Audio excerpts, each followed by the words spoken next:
हर महादेव। हे भोलेनाथ, अगर मुझसे शिव महापुराण पढ़ते हुए कोई गलती या त्रुटि हो जाए तो मुझे क्षमा करना। श्री शिवाय नमस्तुभ्यम। हर हर महादेव। आज हम द्वितीय खंड के तीसरे अध्याय का आनंद लेंगे। श्री शिवाय नमस्तुभ्यम। हर हर महादेव। शिव पुराण के द्वितीय खंड के तीसरे अध्याय का आनंद लेंगे। श्री शिवाय नमस्तुभ्यम। हर हर महादेव। ब्रह्मा जी ने कहा, हे नारद, इस प्रकार मैंने शिव जी की माया के अधीन होकर तथा अहंकार के वशीभूत होकर पहले तो अपने प्रभु के साथ वैर किया, तदुपरांत कामदेव पर कृपा करके दक्ष प्रजापति से यह कहा, हे पुत्र, तुम अपनी सेवदका नामक पुत्री का विवाह कामदेव के साथ कर दो तो हमारा हृदय प्रसन्न होगा। मेरी इस आज्ञा को सुनकर दक्ष ने कामदेव से कहा, हे अनंग, मेरी पुत्री को जो रति नाम से प्रसिद्ध है स्वीकार करो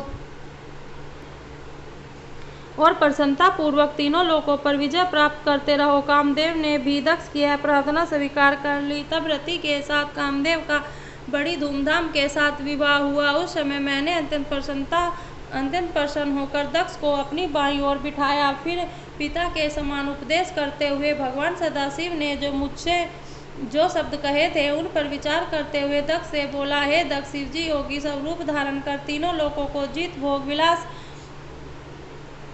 को त्याग स्त्रीहीन हो सदैव स्वच्छंद विचरण किया करते हैं। अपनी 10 इंद्रियों पर विजय प्राप्त कर वे स्वाधीन बने हुए हैं। अतः तुम ऐसा उपाय करो जिससे शिव जी सांसारिक रीति के अनुसार अपना विवाह कर ले। ऐसा हो जाने पर हम तो निश्चित हो जाएंगे। शिव जी ने तुम्हें भी बहुत धिक्कार दिया था है और अपने बड़प्पन के अहंकार में भरकर किसी को कुछ भी नहीं समझा।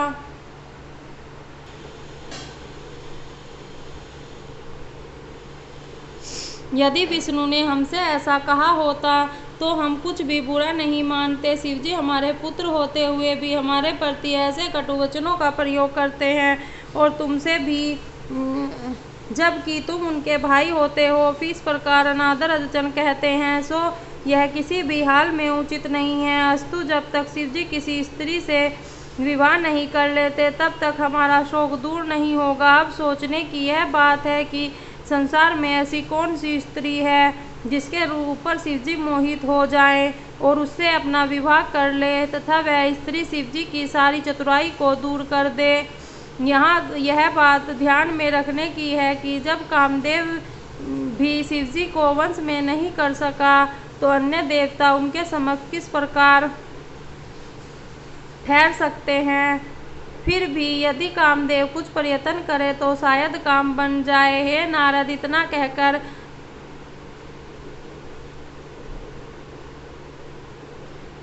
मैं हंसता हुआ कामदेव के पास जा पहुंचा। उसके सुंदर स्वरूप को देखकर मुझे यह निश्चय हो गया कि कामदेव द्वारा हमारा यह काम अवश्य सिद्ध हो जाएगा। कामदेव ने मुझे अत्यंत आदरपूर्वक अपने पास बैठाया। उसी समय मेरे श्वास में से एक अत्यंत सुंदर पुरुष उत्पन्न हुआ। उसका नाम मैंने बसंत रखा। वसंत के जन्म से कामदेव की शक्ति में वृद्धि हुई। उस समय तीनों प्रकार की वायु चलने लगी तथा पक्षीगण मधुर स्वरों में चहचहाने लगे। कोकिला भी मीठे स्वरों में कूक उठी।